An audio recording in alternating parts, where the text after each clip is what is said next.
So, I have a bone to pick. A small little complaint here. I did a reading for somebody, and I contacted a passed on loved one. This person I felt connected to because they are going through similar things that I had gone through. And I was willing to network with this person to give them a leg up out of their hard spot, out of their situation.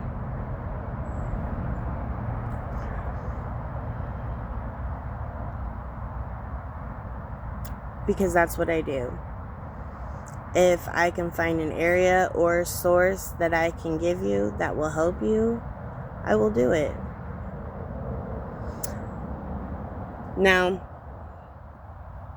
the readings I do are free. Why? Because I enjoy doing them, and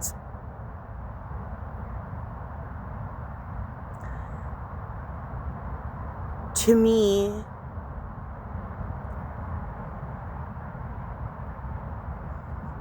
someone who feels excruciating pain from losing a loved one and is already having difficulty with their situation, I'm not trying to create a financial burden. Okay? Now, I know people can get lost in the readings when they come across a real tarot reader and a real person who has the abilities to use their senses and their energy abilities to connect with things beyond our sight.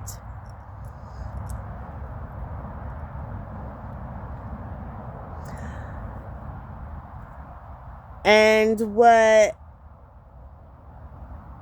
so you get carried away, and you want to know more and know more and know more. And typically I'll have no problem getting you that information that you want to know more about. But I still have my life too. So I can't be around the clock available all the time. And this is what gets me. This is what really shows me how selfish the world is. Because I didn't respond nasty and say, leave me alone. In fact, I told them the opposite. I said, if I don't want to talk to you, I will tell you. Well, I have not told this person that. So obviously, I still wanted to talk to them. Okay? I'm epileptic. I get sick a lot throughout my weeks. And being somebody who can read and interpret energy and relay messages, that takes a lot out of me. So I am now getting tired faster and wore out faster. And then I still have to deal with my own responsibilities. I mean, look, I'm in a tent. Okay? Not by my choice, not by my actions, but because of the household I was living in. Does anyone think about what it takes to keep your phone and devices charged while living in the woods? Does anyone think about the amount of energy it takes to walk up out of the woods and then to a local place to charge and then back into the woods.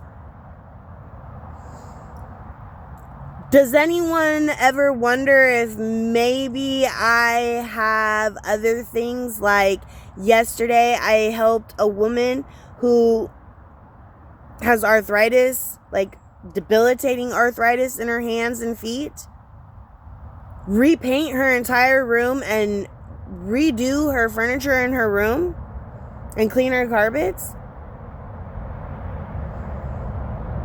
The exhaustion from that.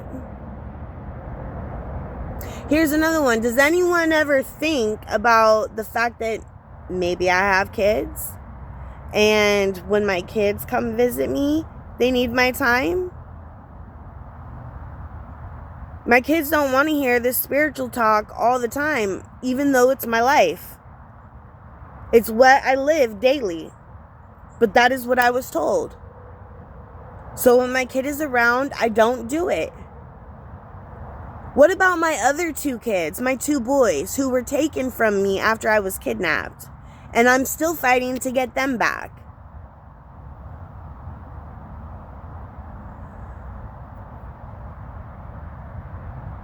Had this person just maybe sent text messages checking in saying, hey, getting a little worried here, and waited just a little bit longer for me to respond, I would have, as I am now dressed for the day, about to go meet with my lawyer. But no, as I'm getting dressed, and I'm actively thinking about texting this person on my way to the lawyers, like checking in with them now that I will have time to sit and look at my phone, right? But no, I get one last text that comes through. You're just another fraud that wanted to mess with my head.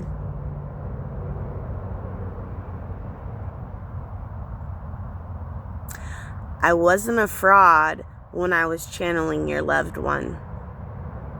I wasn't a fraud when I was giving you very detailed, specific answers to questions you asked. I wasn't a fraud when I offered to help you out.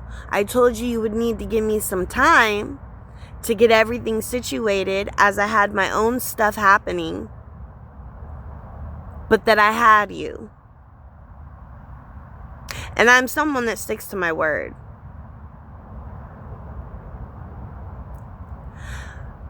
But after being called a fraud when I didn't charge you a dime, and I gave you real information, stuff that only you would know, I even told you, don't tell me anything. I don't want to know any information other than the name and date of birth. And I'm a fraud. You know what that tells me about you?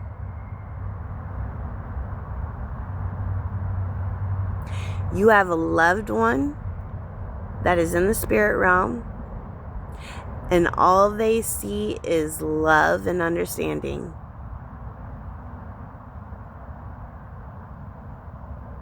That is trying to guide you.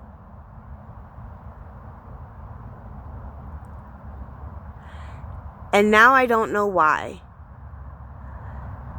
Because you just came across as a fucking selfish, ignorant bitch.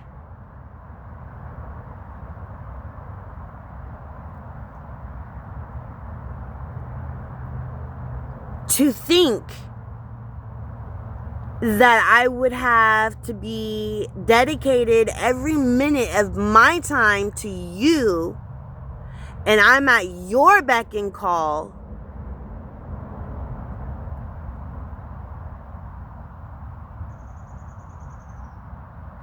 I already told you once, I'm straightforward. If I didn't want to talk, I would tell you.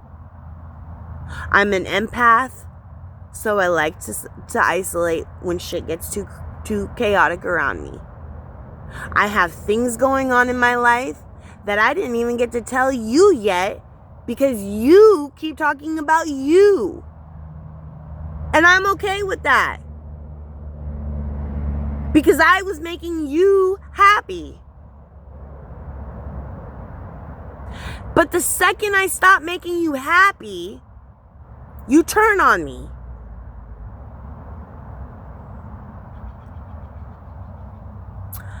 I think I now understand why people don't do free readings. Because of people like you. You can lose my number.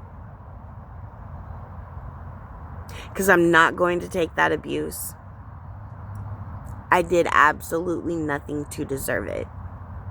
I didn't disrespect you in any way. And I'm sorry to your loved one right now that I called you out your name.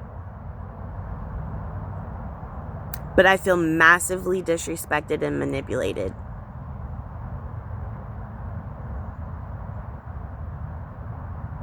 So I wish you well.